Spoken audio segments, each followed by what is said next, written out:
Cardiac cycle नहीं समझ में आता, आज समझा दूंगा भाई। आज ऐसा कार्डियक समझा दूंगा ना, कार्डियक साइकिल जो आज से पहले आपने इस तरह से कार्डियक साइकिल तो बिल्कुल समझा ही नहीं होगा। तो आज कार्डियक साइकिल को हम लोग बेसिक से एकदम इतना ज़्यादा स्ट्रॉन्ग कर लेंगे ना कि आज के बाद आपसे कार्डियक साइकिल तो कोई चलते फिरते रास्ते में पूछेगा तो आप बता दोगे कि कार्डियक साइकिल का पूरा इवेंट्स क्या क्या होता है। क्योंकि भाई कार्डियक साइकिल मैंने देखा है कि लोगों को टफ लगता है। आज मैं आपको क्लास में ही 2D क्लास में आपको 3D क्लास का एनिमेशन करके आपको दिखा दूंगा कि कार्डियक साइकिल में कैसे कैसे ब्लड का फ्लो होता है।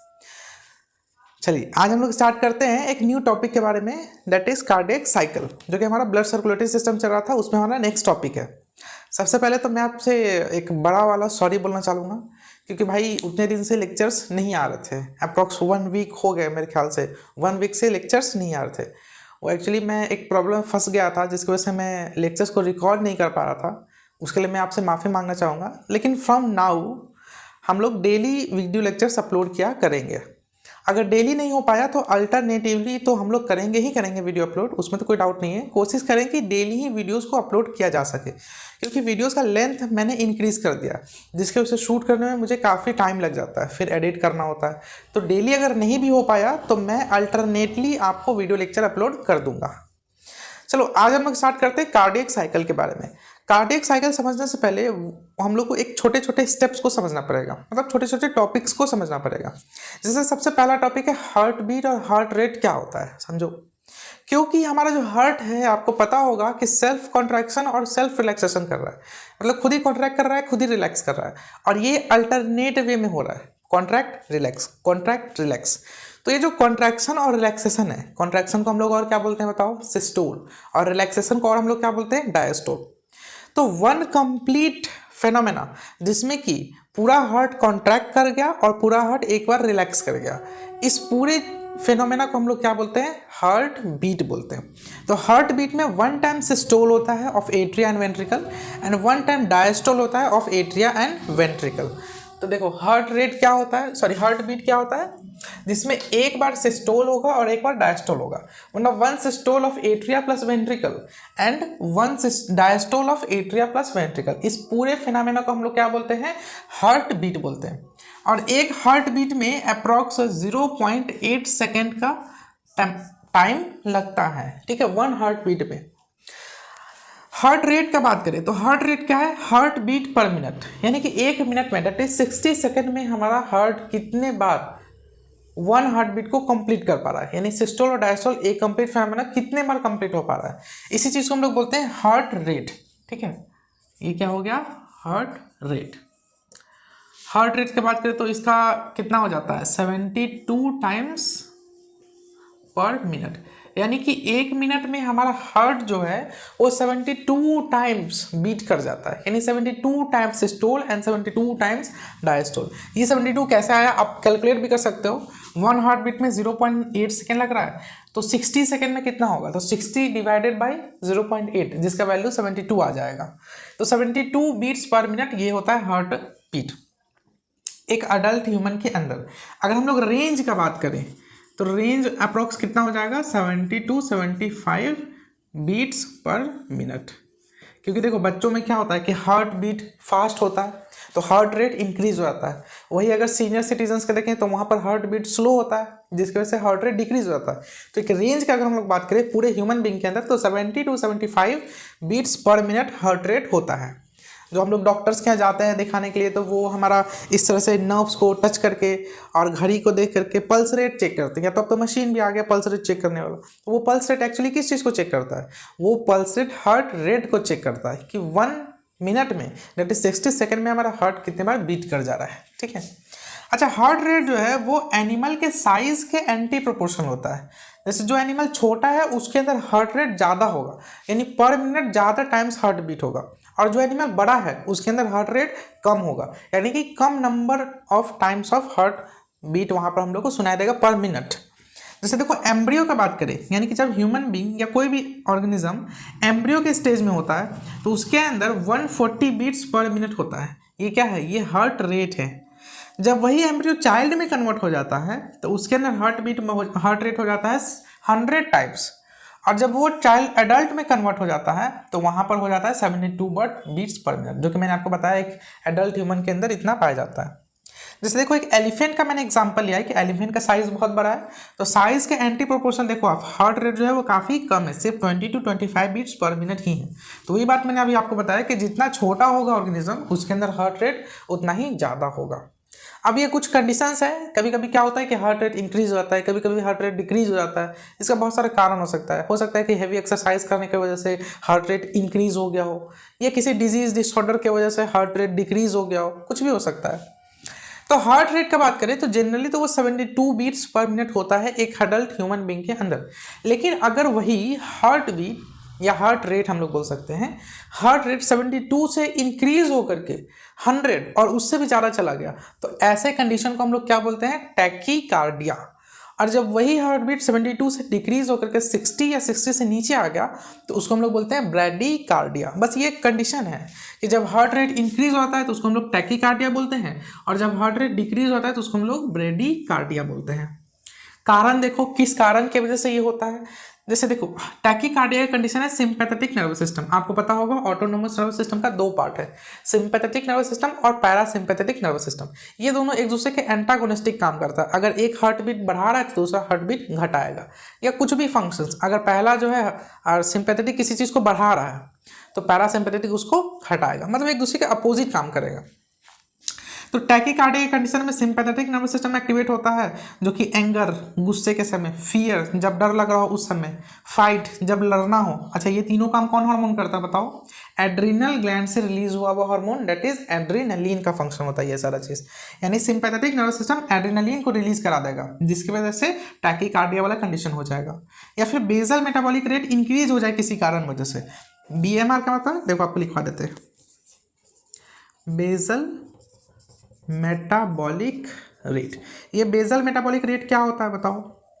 बेसल मेटाबॉलिक रेट मतलब होता है the amount of energy our body consumes in resting stage. मतलब रेस्टिंग स्टेज में जब हम आराम से बैठे हुए लेटे हुए उस समय हमारा बॉडी कितना एनर्जी, कितना कैलोरीज को यूटिलाइज कर रहा है बेसिक फंक्शंस परफॉर्म करने के लिए, रेस्पिरेशन, ब्रीदिंग, डाइजेशन, ये सारा फंक्शंस परफॉर्म करने के लिए हमारा बॉडी कितना एनर्जी को यूटिलाइज कर रहा है। इसी को हम लोग बोलते हैं बेसल मेटाबॉलिक रेट। अच्छा आप बेसल मेटाबॉलिक रेट को कैलकुलेट भी कर सकते हैं, मैंने यहाँ पर आपको फॉर्मूला दे दिया है मेल और फीमेल के अंदर, तो आप खुद का बेसल मेटाबॉलिक रेट कैलकुलेट करके आप मुझे कमेंट बॉक्स में बता सकते हैं, ठीक है। या फिर देखो जब CO2 बॉडी में इंक्रीज हो जाए तो उस समय भी टैकीकार्डिया वाला कंडीशन हो सकता है। अच्छा CO2 इंक्रीज होगा तो H+ भी इंक्रीज हो जाएगा, ये चीज़ हम लोग ने पढ़ा है। जब बॉडी का टेम्परेचर इंक्रीज हो जाए फीवर के केस में, उस केस में भी हार्ट रेट जो है वो इंक्रीज हो जाता है। एक्सेसिव एक्सरसाइज, बहुत ज़्यादा एक्सरसाइज करने से, वीक कंडीशन, बीमार हो जाने की वजह से, जब वीक हो जाता है बॉडी वीक पड़ जाता है। ब्लड लॉस के समय, ब्लड लॉस मतलब किसी वजह से ब्लड लॉस हो रहा है, एक्सीडेंट हो गया या कोई कारण की वजह से ब्लड लॉस हो रहा है, तो उस कंडीशन में भी हार्ट रेट इंक्रीज हो जाता है। अब क्वेश्चन आता है कि सर बॉडी से ब्लड बाहर निकल रहा है तो हार्ट रेट तो डिक्रीज हो जाना चाहिए ना। डिक्रीज होता है बाबू, लेकिन इनिशियली जब ब्लड लॉस होने स्टार्ट होता है तो इनिशियली हार्ट रेट इंक्रीज हो जाता है। बाद में जब ज़्यादा ब्लड लॉस होने लगता है तो फिर वो हार्ट रेट डिक्रीज हो जाता है। तो इस चीज़ को ध्यान रखना, मैंने इनिशियल वे में लिखा है, ठीक है।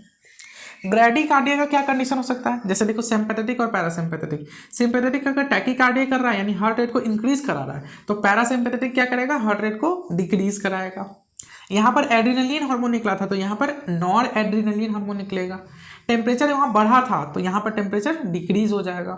नेचुरल एजिंग के केस में जब सीनियर सिटीजन्स में वो चले जाते हैं नेचुरल एजिंग की वजह से, उस समय भी उनका हार्ट रेट डिक्रीज हो जाता है। या फिर हाइपोथायरॉयडिज्म, अब जैसे देखो यहाँ पर हाइपोथायरॉयडिज्म था तो इस केस में हाइपरथायरॉयडिज्म होगा। थायरॉयडिज्म यानी कि जो thyroid gland thyroxine hormone release करा रहा है वो भी हमारे हार्ट रेट को कहीं ना कहीं अफेक्ट करता है। जैसे हाइपर मतलब कि नॉर्मल थायरोक्सिन हार्मोन से लेवल बढ़ जाना, उस केस को हम लोग बोलते हैं हाइपरथायरॉयडिज्म। उस केस में टैकीकार्डिया वाला कंडीशन हो जाएगा। और जब नॉर्मल थायरोक्सिन हार्मोन से लेवल डिक्रीज हो जाएगा और कम थायरोक्सिन हार्मोन रिलीज हो रहा है थायरोक्सिन ग्लैंड से, थायराइड ग्लैंड से, तो उस केस में हाइपोथायरॉयडिज्म यानी कि ब्रैडीकार्डिया वाला कंडीशन हो जाएगा, जब बॉडी का हार्ट रेट जो है वो डिक्रीज कर जाएगा, 72 से और कम आ जाएगा, 60 या फिर उससे नीचे आ जाएगा तो उसको हम लोग ब्रैडीकार्डिया का कंडीशन बोलते हैं। तो ये कंप्लीट इन्फॉर्मेशन था आपको हार्ट रेट हार्ट बीट के बारे में, और कुछ ये कंडीशंस भी थे कि जब हार्ट रेट इंक्रीज या डिक्रीज होता है तो क्या क्या कारण होते हैं। नेक्स्ट हम लोग समझ लेते हैं कुछ और टॉपिक्स के बारे में, फिर हम लोग कार्डियक साइकिल को समझेंगे। कुछ और टॉपिक्स है जिसके बारे में हम लोग समझ लेते हैं। जैसे ये दो तरह का हार्ट होता है, एक होता है न्यूरोजेनिक हार्ट, एक होता है मायोजेनिक हार्ट। जैसे पूरे ऑर्गेनिजम्स में से कुछ फाइलम में न्यूरोजेनिक हार्ट मिलता है और कुछ फाइलम में मायोजेनिक हार्ट देखने के लिए मिलता है। न्यूरोजेनिक हार्ट क्या होता है, मैंने आपको बताया कि हार्ट का मेन फंक्शन क्या है, पंपिंग। पंपिंग कैसे करेगा, कॉन्ट्रैक्शन और रिलैक्सेशन करके।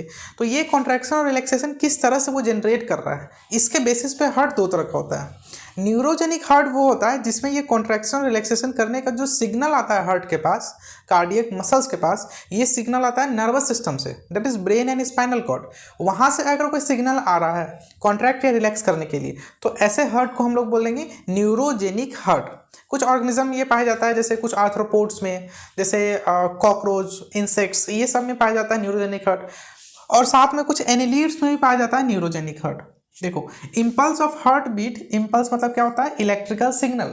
वो सिग्नल जनरेट हो रहा है जो कि कार्डियक साइकिल, जो कि कार्डियक मसल्स के थ्रू जनरेट हो रहा है, जो कि हार्ट को कॉन्ट्रैक्ट और रिलैक्स करा रहा है। उसी सिग्नल को हम लोग बोलते हैं इम्पल्स, या फिर इसी को इलेक्ट्रिकल इम्पल्स भी बोला जाता है। तो impulse of heart beat comes from outside the heart, heart के बाहर से कहीं से सिग्नल आ रहा है हार्ट को कॉन्ट्रैक्ट करने के लिए। ये होता है न्यूरोजेनिक हार्ट में। आउटसाइड द हार्ट कहाँ से आएगा, नर्वस सिस्टम से आएगा, ब्रेन से आएगा, स्पाइनल कॉर्ड से आएगा। आर्थ्रोपोड्स में, कॉकरोचेज में, कुछ एनिलीड्स में भी पाया जाता है न्यूरोजेनिक हार्ट। मायोजेनिक हार्ट क्या होता है, मायोजेनिक हार्ट ऐसा हार्ट है जिसमें कि हार्ट को कॉन्ट्रैक्ट और रिलैक्स करने के लिए बाहर से कहीं से कोई स्टिमुलस या सिग्नल नहीं आ रहा है, वो सिग्नल जनरेट हो रहा है inside the heart. Heart self उस चीज़ को जनरेट कर रहा है ताकि हार्ट कॉन्ट्रैक्ट और रिलैक्स कर पाए। ऐसे हार्ट को बोलते हैं मायोजेनिक हार्ट। और ह्यूमन बीइंग के अंदर भी मायोजेनिक हार्ट ही प्रेजेंट है। देखो, impulse of heart beat develops within the heart, heart के अंदर ही डेवलप होता है। और ये कौन डेवलप करता है, कुछ स्पेशलाइज्ड कार्डियक मस्कुलर्चर होता है, यानी कार्डियक मसल्स का कुछ टिश्यूज होता है। वो स्पेशलाइज्ड कार्डियक टिश्यू जो है वो हार्ट को कॉन्ट्रैक्ट और रिलैक्स करने के लिए सिग्नल जनरेट करता है। इसी कार्डियक मस्कुलर्चर को हम लोग बोलते हैं नोडल टिश्यू, जो कि हार्ट को ऑटो एक्साइटेबिलिटी का प्रॉपर्टी देता है। यानी कि कार्डियक टिश्यू देखो दो तरह का होता है, सॉरी नोडल टिश्यू दो तरह का होता है। एक तो होता है एसए नोड यानी कि सीनो एट्रियल नोड, और एक होता है एवी नोड यानी कि एट्रियो वेंट्रिकुलर नोड। इसका फुल फॉर्म वहाँ पर लिखा हुआ है, आप नोट कर सकते हैं। एसए नोड को हम लोग पेस मेकर भी बोलते हैं।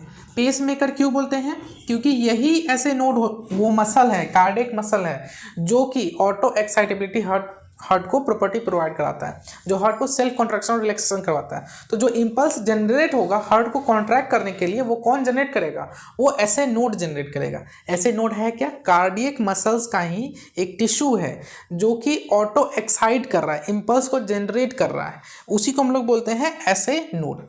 एवी नोड को हम लोग पेस सेटर भी बोलते हैं।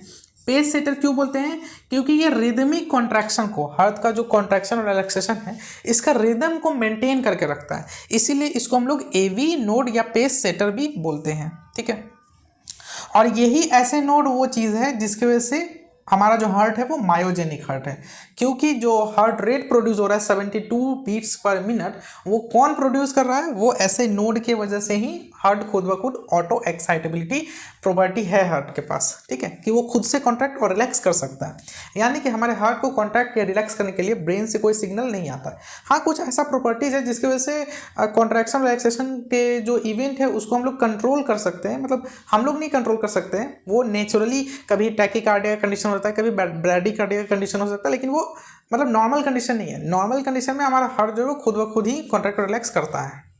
इस प्रॉपर्टी को क्या बोलते हैं, ऑटो एक्साइटेबिलिटी। ठीक है, अब देखो यहाँ पर हार्ट में कार्डियक मसल्स का कुछ टिश्यूज प्रेजेंट है जो कि हार्ट को कॉन्ट्रैक्ट और रिलैक्स कराने में हेल्प कर रहा है। और ये जो कुछ फाइबर्स प्रेजेंट है, कार्डियक फाइबर्स प्रेजेंट है, जिसको हम लोग ऑटो रिदमिक फाइबर्स भी बोलते हैं, वो फाइबर्स इस इंपल्स को पूरे हार्ट में स्प्रेड करता है, क्योंकि भाई कॉन्ट्रैक्शन और रिलैक्सेशन तो पूरे हार्ट में होना है। आप यहाँ पर देख रहे ऐसे नोड यहाँ पर है, लेकिन कॉन्ट्रैक्शन और रिलैक्सेशन तो पूरे हार्ट में होगा, तो ये सिग्नल पूरे हार्ट में कैसे पहुँचेगा, उसी ऑटो एक्साइटेबिलिटी फाइबर के थ्रू, ऑटो रिदमिक फाइबर के थ्रू पहुँचेगा। और ये जो फाइबर है ये मायोकार्डियम का बना होता है, ऐसे नोड भी मायोकार्डियम का बना होता है, जो जिसके अंदर की सेल्फ रिदमिक प्रॉपर्टी प्रेजेंट होता है। ठीक है, देखो इसका अगर हम लोग पोजीशन देखें तो ये हो गया right atrium, left atrium, right ventricle, left ventricle. तो राइट एट्रियम के राइट अपर कॉर्नर पे प्रेजेंट होता है एसए नोड और राइट एट्रियम के लोअर लेफ्ट कॉर्नर पे प्रेजेंट होता है एवी नोड। एट द मतलब कहाँ पर होता है ये, एट्रियो वेंट्रिकुलर सेप्टम के पास होता है, near the atrio ventricular septum, AV node. ठीक है, अब एसए नोड और एवी नोड के बीच में भी एक इंटर नोडल पाथवे प्रेजेंट होता है। भाई एसए नोड से जो इंपल्स जनरेट होगा वो एवी नोड के पास पहुंचेगा, तो इसके बीच में भी तो पाथवे प्रेजेंट होगा ना, उसी को हम लोग बोलते हैं इंटर नोडल पाथवे। अच्छा, ये पूरा डायग्राम आपको बुक्स में कुछ इस तरह का दिखता होगा, देख लो ध्यान से। चलो अब देखो कैसे कैसे होता है ये समझो, कौन कौन सा पाथवे है ये समझो। एसए नोड क्या है, जो इंपल्स को जनरेट करेगा। एवी नोड क्या है, जो कि एसए नोड से इंपल्स को रिसीव करेगा। तो एसए नोड से जो भी इंपल्स जनरेट होगा वो कहाँ जाएगा, वो एवी नोड के पास जाएगा। ये इंपल्स किस चीज़ का है, हार्ट को कॉन्ट्रैक्ट करने का इंपल्स है। फिर एवी नोड से थ्रू आप यहाँ से देखो एक कार्डियक फाइबर यहाँ से निकल रहा है, इसी कार्डियक फाइबर को हम लोग बोलते हैं बंडल ऑफ हिस। फिर आगे देखो ये इंटरवेंट्रिकुलर सेप्टम के थ्रू होते हुए ये हार्ट में एट्रिया से वेंट्रिकल की तरफ जा रहा है। फिर जैसे ही ये वेंट्रिकल की तरफ जाएगा तो ये राइट और लेफ्ट पार्ट में डिवाइड हो जाएगा, जिसको हम लोग लेफ्ट बंडल ऑफ हिस और राइट बंडल ऑफ हिस बोलते हैं। फिर जब ये और नीचे वेंट्रिकल की तरफ जाएगा तो ये देखो पुरकुंजे फाइबर्स में कन्वर्ट हो जाएगा। बहुत पतले पतले फाइबर्स होते हैं जिनको हम लोग बोलते हैं पुरकुंजे फाइबर। ये पुरकुंजे फाइबर कहाँ पे स्प्रेड होंगे, हार्ट के इंडोथीलियम में स्प्रेड होंगे। ठीक है, इंडोथीलियम या इंडोकार्डियम भी हम लोग बोल सकते हैं, कोई दिक्कत नहीं है। हार्ट का 3 लेयर था ना, इंडोकार्डियम, मायोकार्डियम और एपिकार्डियम, जिसमें से सबसे इनर लेयर जो है इंडोकार्डियम, वहाँ पर ये पुरकुंजे फाइबर स्प्रेड होता है पूरे वेंट्रिकल में। क्योंकि भाई देखो ये चीज़ हम लोग ने पहले ही पढ़ चुका है कि जो मैक्सिमम कॉन्ट्रैक्शन होना है वो वेंट्रिकल का ज़्यादा कॉन्ट्रैक्शन होता है as compare to atria. Ventricle ज़्यादा स्ट्रांगली कॉन्ट्रैक्ट करता है। ठीक है, तो पुरकुंजे फाइबर पूरे वेंट्रिकल में स्प्रेड होता है, जो कि उस इंपल्स को पूरे वेंट्रिकल में स्प्रेड कराता है कि वेंट्रिकल को कॉन्ट्रैक्ट करना है। तो जो कंडक्शन हुआ, जो इंपल्स का कंडक्शन हुआ वो कैसे कैसे हुआ, सबसे पहले एसए नोड में इंपल्स जनरेट हुआ, इसीलिए हम लोग इसको बोलते हैं पेस मेकर। अच्छा, एसए नोड जब खराब हो जाता है, ये खराब होने का बहुत सारा रीज़न भी हो सकता है, या ओल्ड एज में भी ये खराब हो सकता है।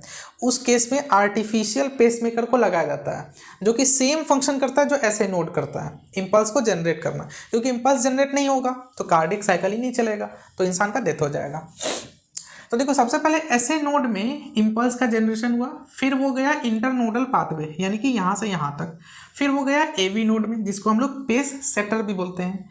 फिर वहाँ से इंपल्स कहाँ चला जाएगा, बंडल ऑफ हिस में, फिर डिवाइड हो जाएगा राइट और लेफ्ट ब्रांचेस में, फिर वो चला जाएगा लास्टली पुरकुंजे फाइबर में, और पुरकुंजे फाइबर उस इंपल्स को पूरे वेंट्रिकल में स्प्रेड करा देगा।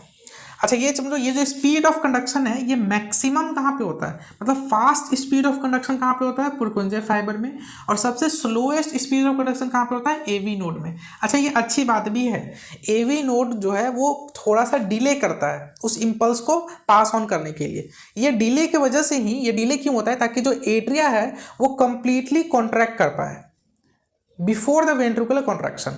वेंट्रिकुलर कॉन्ट्रैक्शन होने से पहले एट्रिया कंप्लीटली कॉन्ट्रैक्ट कर पाए, ताकि मैक्सिमम ब्लड जो है वो यहाँ से यहाँ जा सके। इसीलिए एवी नोड जो है थोड़ा सा इंपल्स को डिले करता है, इसलिए हम लोग बोलते हैं कि एवी नोड में सबसे स्लोएस्ट कंडक्शन होता है इस इंपल्स का।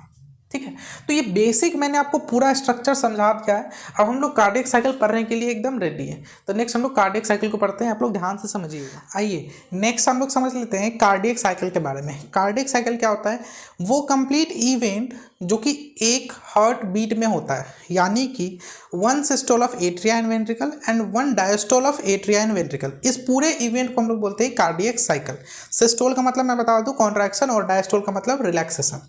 एक कार्डियक साइकिल कंप्लीट होने में ये सारा चीज़ प्रोसेस चलता है, आप समझो। अब देखो होता क्या है, यहाँ पर एट्रिया और वेंट्रिकल अल्टरनेट वे में कॉन्ट्रैक्ट और रिलैक्स करता है, यानी कि जब एट्रिया कॉन्ट्रैक्ट कर रहा होगा तो वेंट्रिकल रिलैक्स कर रहा होगा, और जब वेंट्रिकल रिलैक्स कर रहा होगा तो एट्रिया कॉन्ट्रैक्ट कर रहा होगा। इसी कॉन्ट्रैक्शन और रिलैक्सेशन में क्या होता है कि ब्लड का फ्लो होता है, from the high pressure to the area of low pressure blood का फ्लो होगा। अब अगर चैम्बर का मैं बात करूँ तो ह्यूमन हार्ट का 4 चैम्बर होता है। जब कोई चैम्बर कॉन्ट्रैक्ट कर रहा है, कॉन्ट्रैक्शन की वजह से अंदर का प्रेशर क्या होगा, इंक्रीज हो जाएगा, और प्रेशर इंक्रीज होने की वजह से ब्लड का फ्लो होता है। ठीक है, अब देखो कॉन्ट्रैक्शन का मैं अगर बात किया तो मैं बता दूं कि एट्रिया के कंपैरिजन में वेंट्रिकल का जो प्रेशर होता है वो ज़्यादा होता है, और वेंट्रिकल में भी राइट वेंट्रिकल का प्रेशर कम होता है लेफ्ट वेंट्रिकल के प्रेशर के कंपैरिजन में।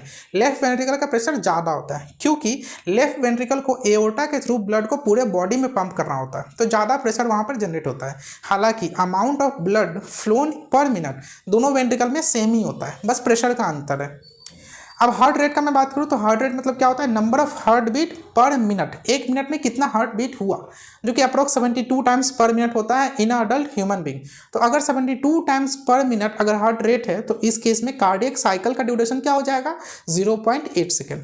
अब इसी 0.8 सेकेंड को हम लोग बाइफरकेट करके समझते हैं। 3 इवेंट है कार्डियक साइकिल में। सबसे पहला इवेंट है एट्रिया का सिस्टोल होना, जिसको हम लोग एट्रियल सिस्टोल बोलते हैं, यानी कि एट्रिया का कॉन्ट्रैक्ट होना, इसमें 0.1 सेकेंड का समय लगता है। दूसरा वेंट्रिकल सिस्टोल होना, जिसमें 0.3 सेकेंड का समय लगता है।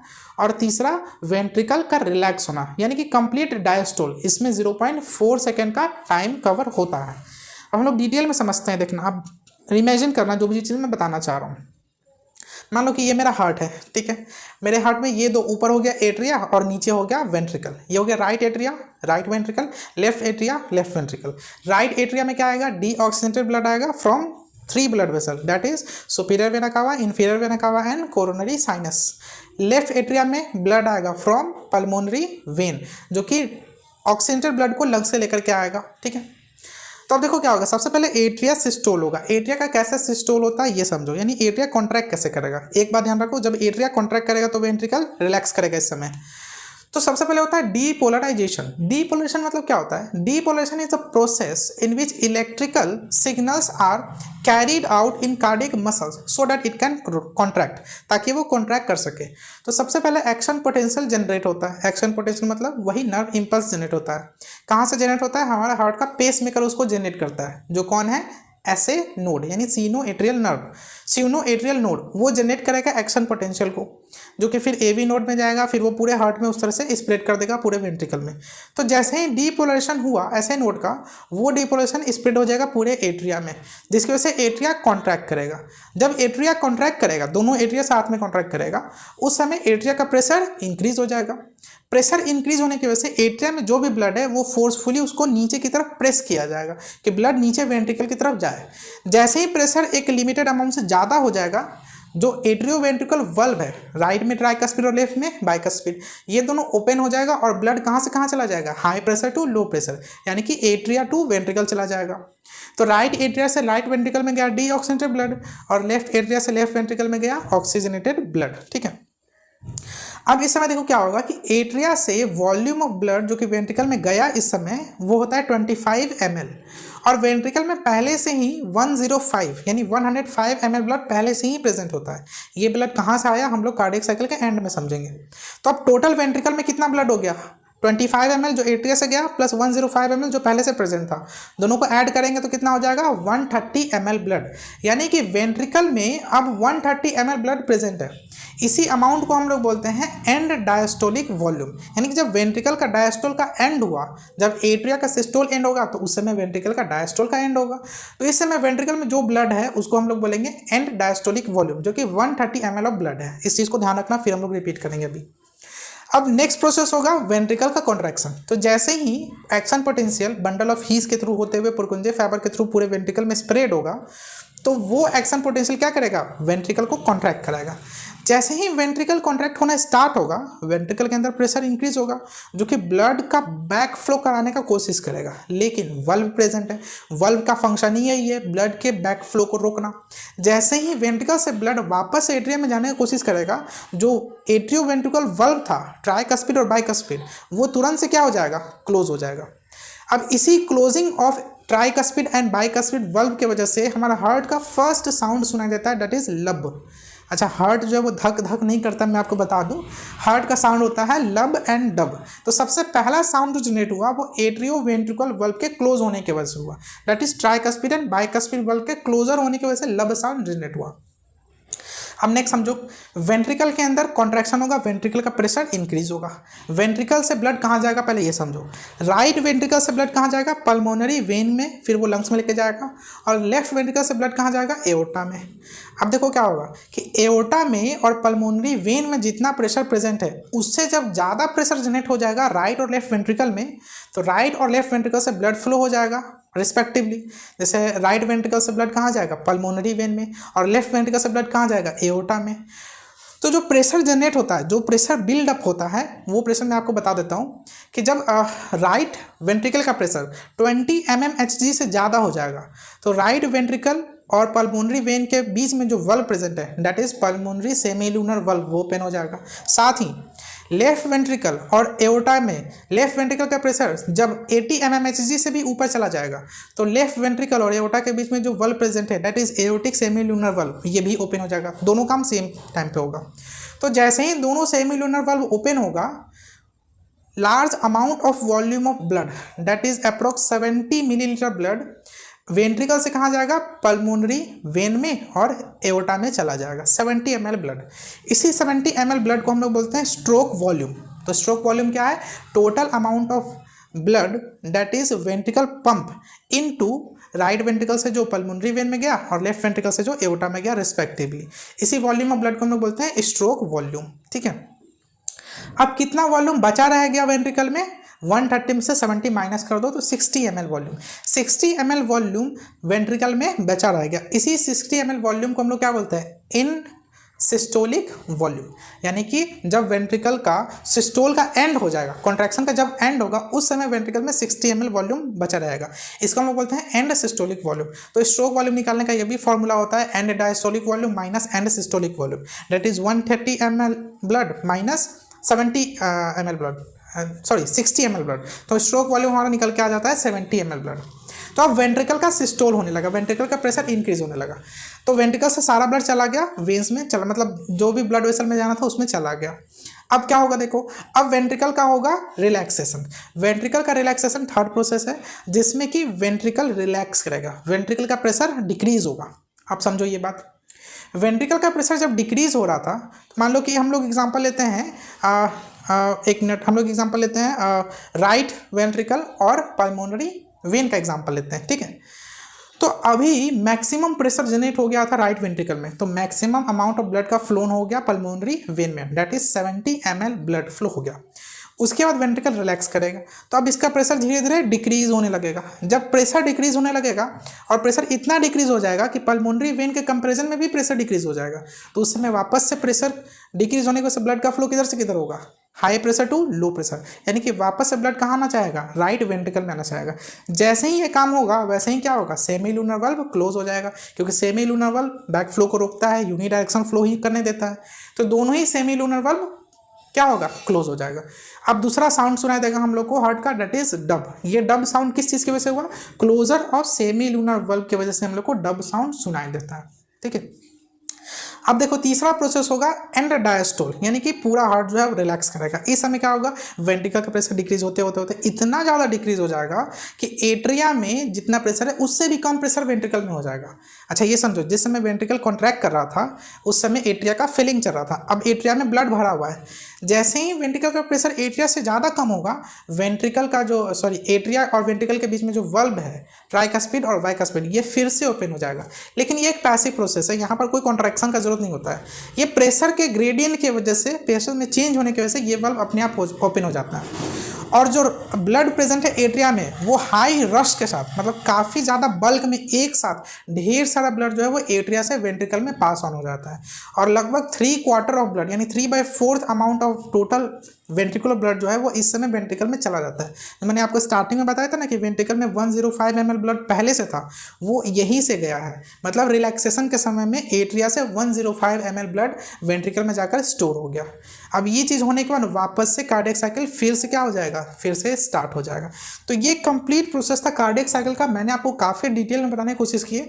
मेरी आपसे रिक्वेस्ट है भाई कि एक बार जो मैंने ओरली आपको समझाया कार्डियक साइकिल, उसको फिर से एक बार रिपीट करके फास्ट फॉरवर्ड में आप सुन लो, और फिर उसके बाद मैं स्टेप बाय स्टेप जैसे जैसे लिख करके यहाँ पर बता रहा हूँ उसको समझते जाओ। आपका एकदम मक्खन की तरह क्लियर हो जाएगा कार्डियक साइकिल। ठीक है, अब चलो नोट्स के लिए हम लोग लिख करके इसको शॉर्ट फॉर्म में समझ लेते हैं पूरे कार्डियक साइकिल को। देखो ये क्या मैंने बनाया है, ये है ईसीजी। ईसीजी को हम लोग अभी पढ़ेंगे। ईसीजी का मतलब होता है इलेक्ट्रोकार्डियोग्राफ। जो हार्ट का किसी भी तरह का प्रॉब्लम होता है तो डॉक्टर के हम लोग जाते हैं तो वो ईसीजी कराता है। एक लंबा सा पेपर जैसा स्ट्रिप निकल के आता है और उसमें इसी तरह का एरोज वगैरह बना होता है। ये कार्डियक साइकिल को डिनोट करता है। ठीक है, हम लोग उसके बारे में पढ़ेंगे डिटेल में। सबसे पहले देखो कार्डियक साइकिल क्या है। तो all the events in one heart beat, एक हार्ट बीट में जो टोटल इवेंट होता है उसी को हम लोग बोलते हैं कार्डियक साइकिल। क्या क्या होता है, systole of atria and ventricle and diastole of atria and ventricle. One time ये सारा प्रोसेस जो कंप्लीट होता है वो कहलाता है cardiac cycle. Atria and ventricle alternatively contract and relax, यानी जब एट्रिया कॉन्ट्रैक्ट करेगा तो वेंट्रिकल रिलैक्स करेगा एंड वाइस वर्सा, जिसकी वजह से ब्लड का फ्लो होगा from area of high pressure to the area of low pressure. ठीक है, अब चैम्बर ऑफ हार्ट का मैं अगर बात करूं तो चैम्बर ऑफ हार्ट अगर कोई चैम्बर कॉन्ट्रैक्ट कर रहा है तो यानी कि उस चैम्बर का प्रेशर क्या हो जाएगा, इंक्रीज हो जाएगा। प्रेशर इंक्रीज हो जाएगा तो वहाँ से ब्लड का फ्लो होना स्टार्ट हो जाएगा। अब ये देखो स्टार पॉइंट लिख के मैंने आपको बताया कि राइट वेंट्रिकल का जो प्रेशर होता है वो लेफ्ट वेंट्रिकल के प्रेशर के कंपैरिजन में कम होता है। ऐसा क्यों होता है, क्योंकि लेफ्ट वेंट्रिकल को पूरे बॉडी में ब्लड को पंप करना होता है, इसलिए वहाँ पर ज़्यादा प्रेशर जनरेट होता है। जबकि however each ventricle expel equal amount of blood पर मिनट जो ब्लड फ्लो हो रहा है दोनों वेंट्रिकल से वो सेम ही होगा।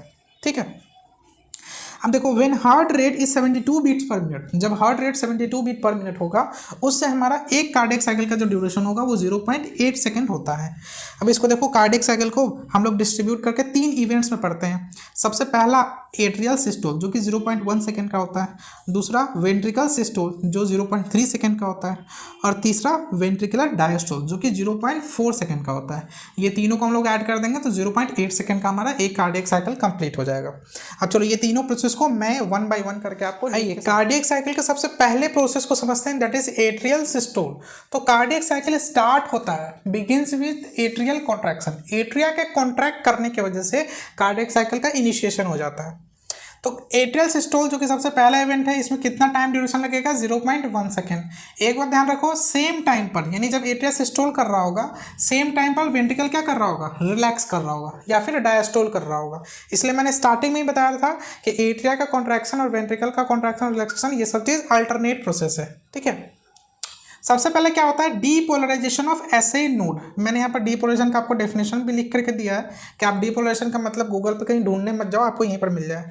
तो डीपोलराइजेशन मतलब प्रोसेस क्या होता है, process by which electrical signal passes through cardiac muscles so that it can contract, ताकि वो कॉन्ट्रैक्ट कर सके। ठीक है, जिसके वजह से क्या होता है, मतलब कॉन्ट्रैक्शन डीपोलराइजेशन ऑफ ऐसे नोड की वजह से डीपोलराइजेशन ऑफ एट्रिया हो जाता है, यानी कि अब एट्रिया के अंदर वो सारा सिग्नल पास ऑन हो गया, जिसकी वजह से एट्रिया क्या करेगा, कॉन्ट्रैक्ट करेगा। और इसी प्रोसेस को हम लोग क्या बोलते हैं, एट्रियल सिस्टोल बोलते हैं। एट्रिया के सिस्टोल होने की वजह से वो फोर्स करेगा ब्लड को ताकि वो वेंट्रल की तरफ जाए, तो वो वेंट्रिकल की तरफ जाने का कोशिश करेगा।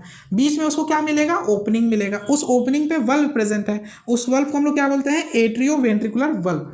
राइट एट्रिया और राइट वेंट्रिकल के बीच में ट्राइकस्पिड और लेफ्ट के बीच में बाइकस्पिड, ये दोनों को मिलाकर हम लोग क्या बोलते हैं, एट्रियो वेंट्रिकुलर वल्व।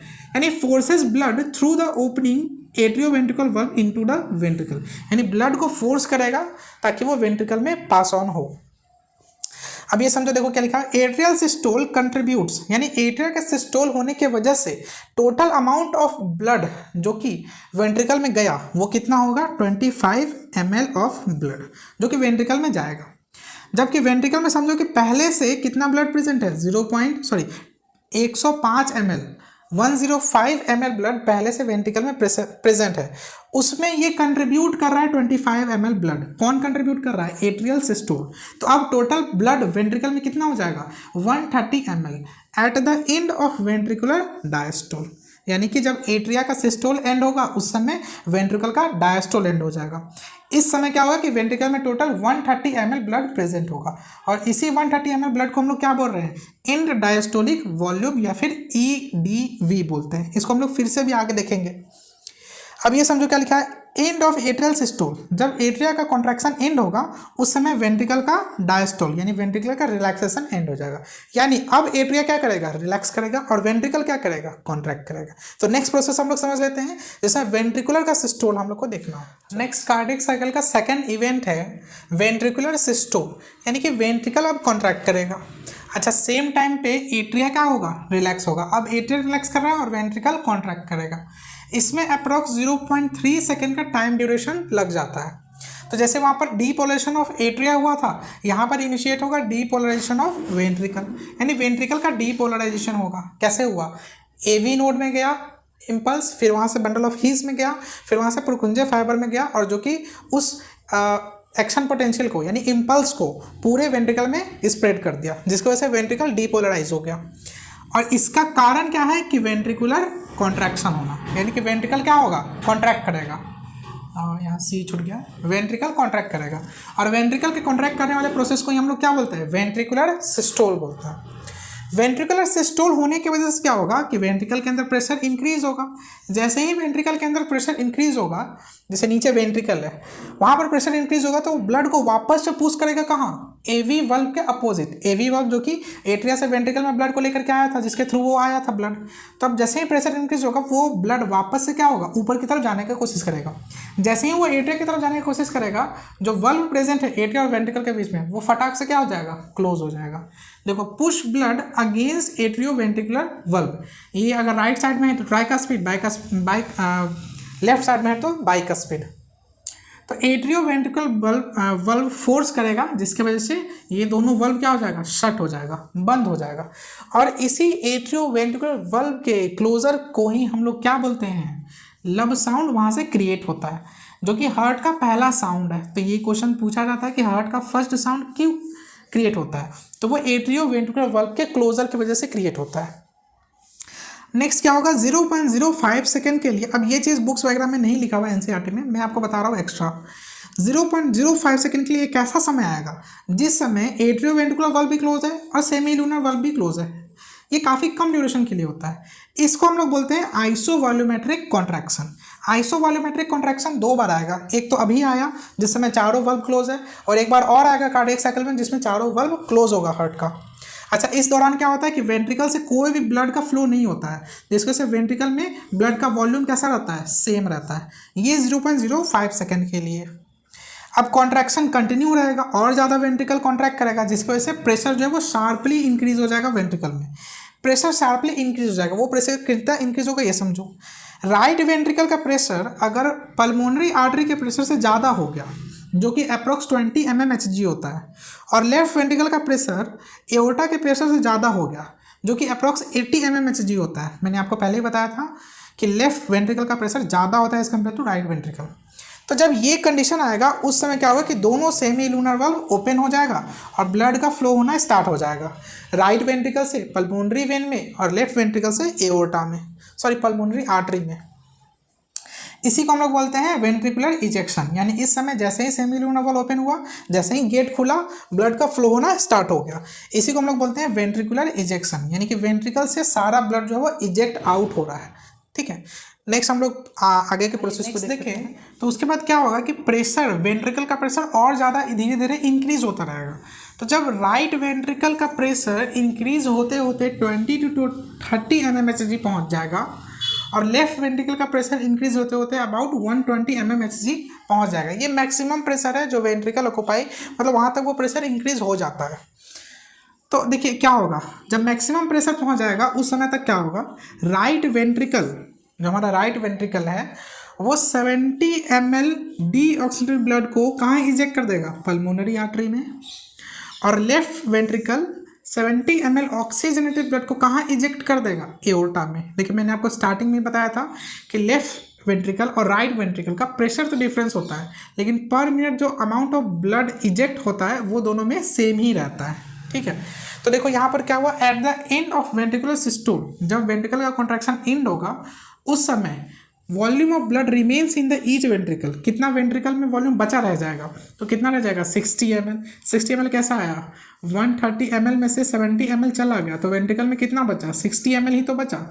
इसी 60 ml को हम लोग क्या बोलते हैं, एंड सिस्टोलिक वॉल्यूम बोलते हैं, ठीक है। नेक्स्ट समझो स्ट्रोक वॉल्यूम क्या होता है। तो स्ट्रोक वॉल्यूम का डेफिनेशन है वॉल्यूम ऑफ ब्लड इजेक्टेड पर बीट, यानी कि पर cardiac cycle from each ventricle, इसी को हम लोग बोलते हैं स्ट्रोक वॉल्यूम। स्ट्रोक वॉल्यूम निकालने का ये फॉर्मूला है, stroke volume is equal to end diastolic volume minus end systolic volume.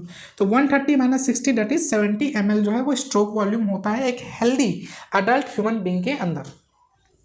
अब यहीं पर हम लोग समझ लेते हैं कार्डियक आउटपुट के बारे में कि कार्डियक आउटपुट क्या होता है। देखो कार्डियक आउटपुट, जैसे यहाँ पर है कि अमाउंट ऑफ ब्लड इजेक्टेड पर बीट फ्रॉम ईच वेंट्रिकल, तो कार्डियक साइकिल में भी सेम ही होता है, बस पर बीट की जगह पर मिनट हो जाता है, यानी कि एक मिनट में एक वेंट्रिकल से कितना अमाउंट ऑफ ब्लड इजेक्ट किया गया उसी को हम लोग बोलते हैं कार्डियक आउटपुट। और एक मिनट में कितना बार बीट होता है, माने कितना बार कार्डियक साइकिल रिपीट होता है, 72 टाइम्स। तो अगर वन कार्डियक साइकिल में 70 ml है और एक मिनट में 72 टाइम्स कार्डियक साइकिल परफॉर्म होता है, तो जब इसको 72 से हम लोग मल्टीप्लाई कर देंगे तो कितना आ जाएगा, ये अप्रोक्स आपका आ जाएगा 5040, यानी कि 5040 ml ब्लड जो है वो एक मिनट में हार्ट से इजेक्ट किया जाता है।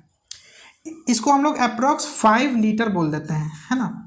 तो 5 लीटर, और यही 5 लीटर क्या है, कार्डियक आउटपुट है। तो कार्डियक आउटपुट आपको समझ में आया होगा। कार्डियक आउटपुट को हम लोग ये भी बोल सकते हैं stroke volume into number of beats per minute, इसको भी हम लोग बोल सकते हैं कार्डियक आउटपुट, ठीक है। नेक्स्ट हमारा थर्ड प्रोसेस है दैट इज वेंट्रिकल का रिलैक्सेशन, इसको समझ लेते हैं। आइए कार्डियक साइकिल का लास्ट स्टेप देखते हैं दैट इज वेंट्रिकुलर रिलैक्सेशन।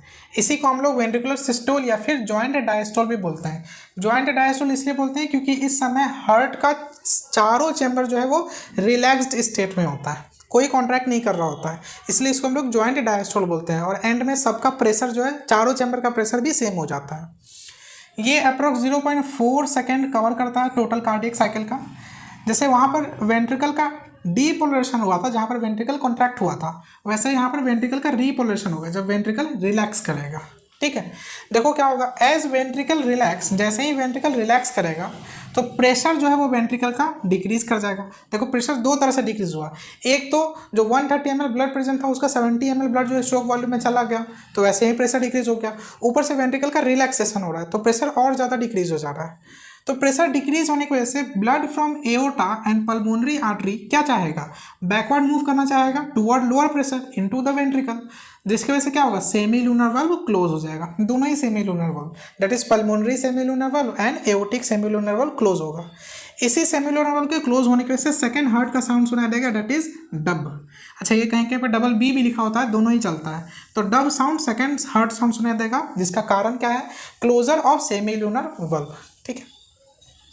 अब ये सेमी लूनर वाल्व क्लोज हो गया, उसके बाद देखो क्या होगा, after semi lunar valve close small interval, एक ऐसा छोटा सा इंटरवल आएगा जहाँ पर हार्ट का चारों वाल्व क्लोज दिखेगा हम लोग को, यानी कि एट्रियो वेंट्रिकुलर वाल्व भी क्लोज दिखेगा और सेमी लूनर वाल्व भी क्लोज दिखेगा। इस टाइम पीरियड को हम लोग बोलते हैं आइसोवॉल्यूमेट्रिक रिलैक्सेशन। मैंने आपको एक बार और पहले बताया था आइसोवॉल्यूमेट्रिक रिलैक्सेशन, वहाँ पर भी मैंने बोला था कि एक बार और आइसोवॉल्यूमेट्रिक रिलैक्सेशन होगा। तो यहाँ पर दूसरा बार आइसोवॉल्यूमेट्रिक रिलैक्सेशन हो रहा है जिसमें हार्ट का चारों वाल्व जो है वो क्लोज होता है। As ventricular pressure continues falling, ventricle का प्रेशर कंटिन्यू फॉल कर रहा है और फॉल करते करते वो इतना ज़्यादा कम हो गया कि एट्रिया से भी उसका प्रेशर कम हो गया। यानी कि जैसे ये समझो, ये एट्रिया है और ये वेंट्रिकल है, वेंट्रिकल का प्रेशर फॉल होते होते इतना ज़्यादा कम हो गया कि एट्रिया के कंपैरिजन में भी वेंट्रिकल का प्रेशर कम हो गया। जब ऐसा होगा तो यहाँ पर देखो, जिस समय वेंट्रिकल कॉन्ट्रैक्ट कर रहा था उस समय एट्रिया के अंदर फिलिंग चल रहा था ब्लड का, इधर से वेन के थ्रू आ रहा था डीऑक्सीजनेटेड ब्लड और इधर से पल्मोनरी वेन के थ्रू आ रहा था ऑक्सीजनेटेड ब्लड जो आर्टरी को भर रहा था। अभी ये वाल्व क्लोज है, जैसे ही प्रेशर यहाँ पर कम हो जाएगा और यहाँ प्रेशर ज़्यादा हो जाएगा आर्टरी में, ये वाल्व ओपन हो जाएगा अपने आप पैसिवली।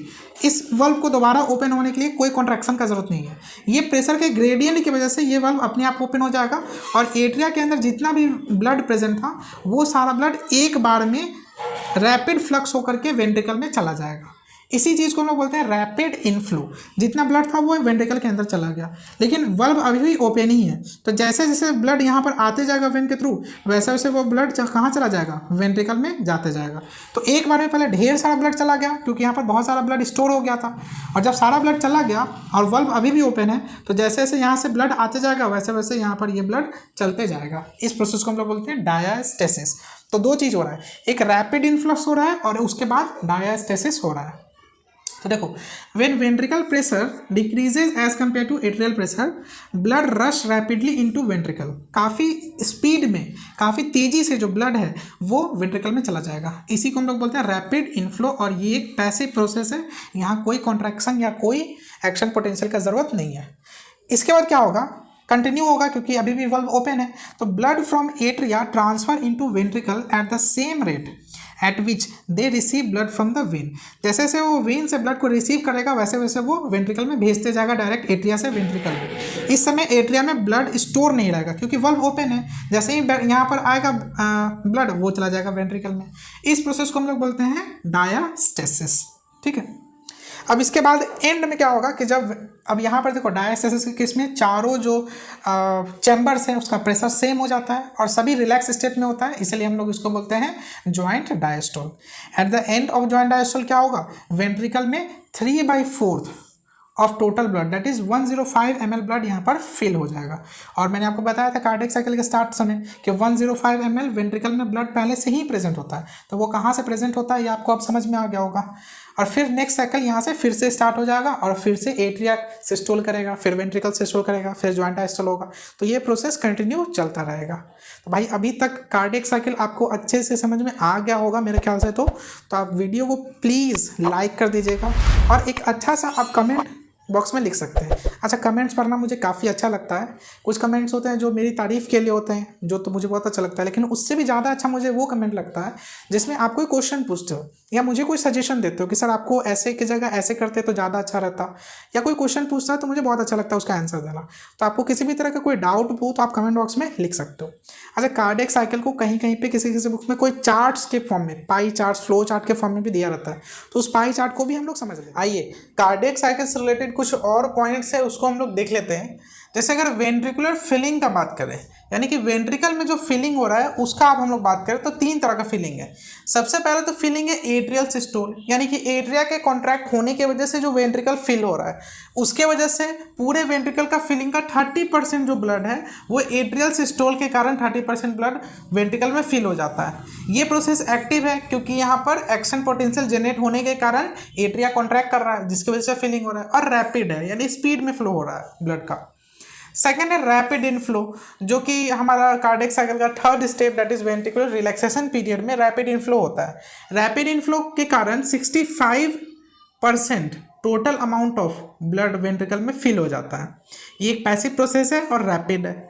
नेक्स्ट है डायास्टेसिस। डायास्टेसिस से सिर्फ 5% ब्लड का ही फिलिंग होता है वेंट्रिकल के अंदर में ड्यूरिंग वन कार्डियक साइकिल। ये एक पैसिव प्रोसेस है और ये एक स्लो प्रोसेस है। ठीक है।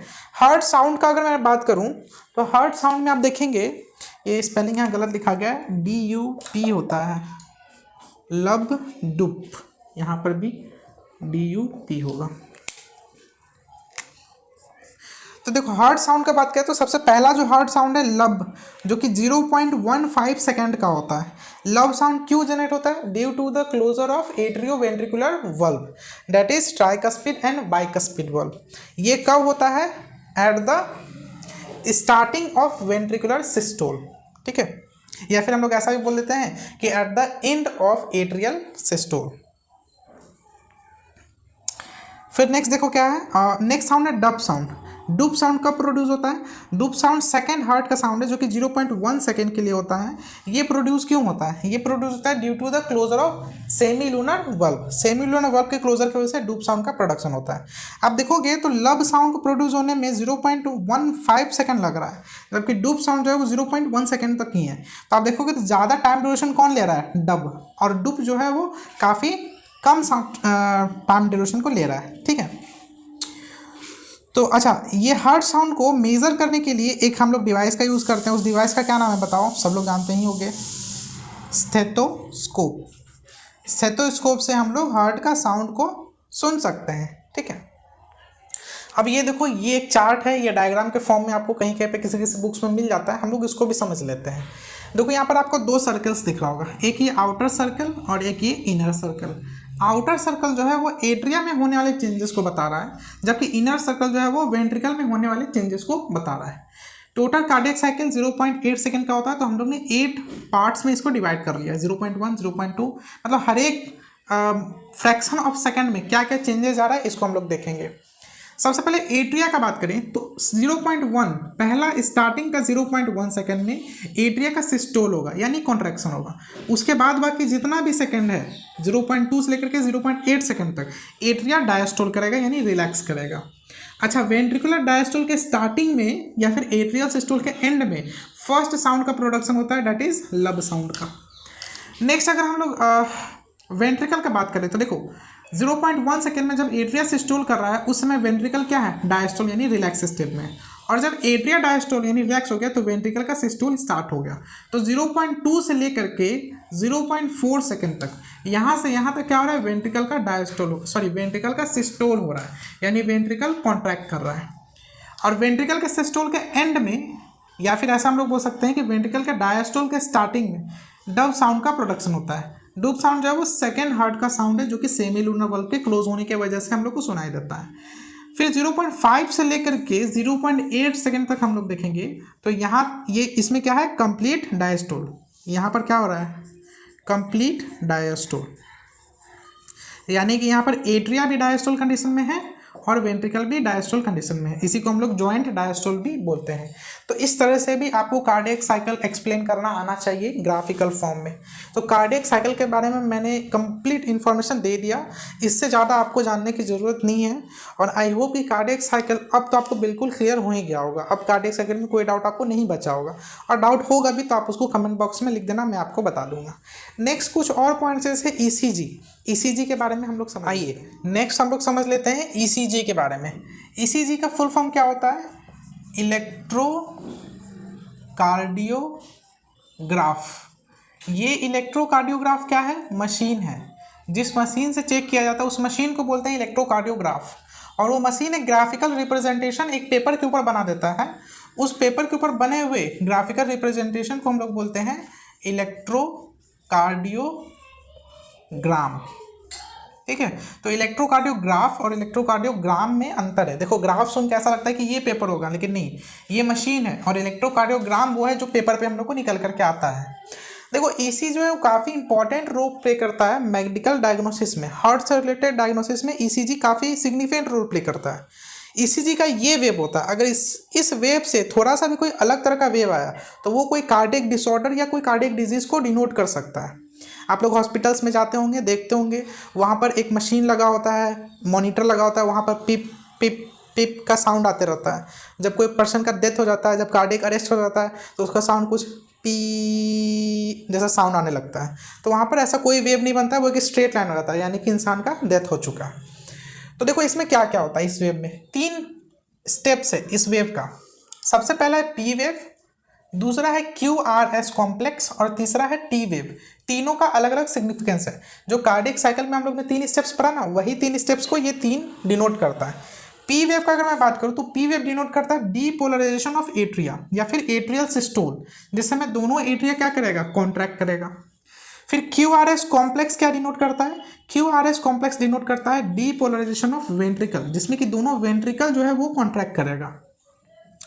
और टी वेव क्या डिनोट करता है, टी वेव डिनोट करता है रीपोलराइजेशन ऑफ वेंट्रिकल, यानी कि वेंट्रिकल वापस से अपने नॉर्मल स्टेट में आ जाएगा। तो ये सिग्निफिकेंट है ईसीजी का। ईसीजी दिखने में ऐसा ही होना चाहिए। अगर इससे थोड़ा सा भी कोई चेंज आता है ईसीजी में तो यानी कि कोई ना कोई डिजीज या डिसऑर्डर को वो शो कर रहा है। अच्छा, ईसीजी में क्या होता है कि जो पेशेंट होते हैं वो इलेक्ट्रिकल लीड्स, इलेक्ट्रिक फाइबर्स का लीड होता है जो कि पेशेंट से कनेक्ट किया जाता है। जनरली एक स्टैंडर्ड ईसीजी बनाने के लिए 3 लीड्स का यूज़ किया जाता है, जिसमें 2 लीड को दोनों हाथ के यहाँ पर रिस्ट में लगाया जाता है, जहाँ पर हम लोग घड़ी लगाते हैं वहाँ पर यहाँ पर लगाया जाता है और यहाँ पर लगाया जाता है। और एक लीड को लगाया जाता है लेफ्ट पैर के एंकल के पास। तो 3 लीड का यूज़ किया जाता है कि स्टैंडर्ड ईसीजी निकालने के लिए। अगर डिटेल्ड इवोल्यूशन करना है तो और भी बहुत सारे लीड्स चेस्ट में लगाए जाते हैं ताकि और ज़्यादा डिटेल एक्सप्लेन हम लोग को ईसीजी से मिले। तो एक स्टैंडर्ड ईसीजी में बात करूँ तो 3 लीड्स का यूज़ किया जाता है। इसमें से दोनों रिस्ट में एक एक लीड को लगाया जाता है और एक लीड को लगाया जाता है लेफ्ट एंकल में, ठीक है। तो ये कंप्लीट इन्फॉर्मेशन था आपको ईसीजी से रिलेटेड। लेक्चर काफ़ी बड़ा हो जाएगा, इसलिए मैं ईसीजी पे ही ख़त्म कर रहा हूँ ये लेक्चर। नेक्स्ट लेक्चर में मैं आपको रेगुलेशन ऑफ कार्डियक साइकिल को बता दूंगा कि वो कार्डियक साइकिल हमारे बॉडी के किस किस पार्ट से कैसे रेगुलेट किया जाता है। फिर उसके बाद हम लोग को ब्लड वेसल्स के बारे में पढ़ना है और थोड़ा सा हम लोग को लिम्फेटिक वेसल्स के बारे में पढ़ना है, मतलब लिम्फेटिक सिस्टम के बारे में पढ़ना है। तो नेक्स्ट लेक्चर में हम लोग ये चैप्टर कंप्लीट कर देंगे। आज के लेक्चर से रिलेटेड अगर कोई भी आपको डाउट रहा हो तो आप प्लीज़ कमेंट बॉक्स में लिखिए। आप अपना जो भी फीडबैक है वो कमेंट बॉक्स में ज़रूर लिखिए, क्योंकि कमेंट पढ़ के काफ़ी ज़्यादा हमें मोटिवेशन मिलती है अगली वीडियो लेक्चर से बनाने के लिए। और दूसरा है कि अगर वीडियो पसंद आया हो तो भाई लाइक ज़रूर कर देना, और चैनल को अगर सब्सक्राइब नहीं किया हो तो फिर वो भी कर देना अगर आपको अच्छा लगे तो, ठीक है। चलिए आज के लिए इतना ही रहने देते हैं। Thank you so much.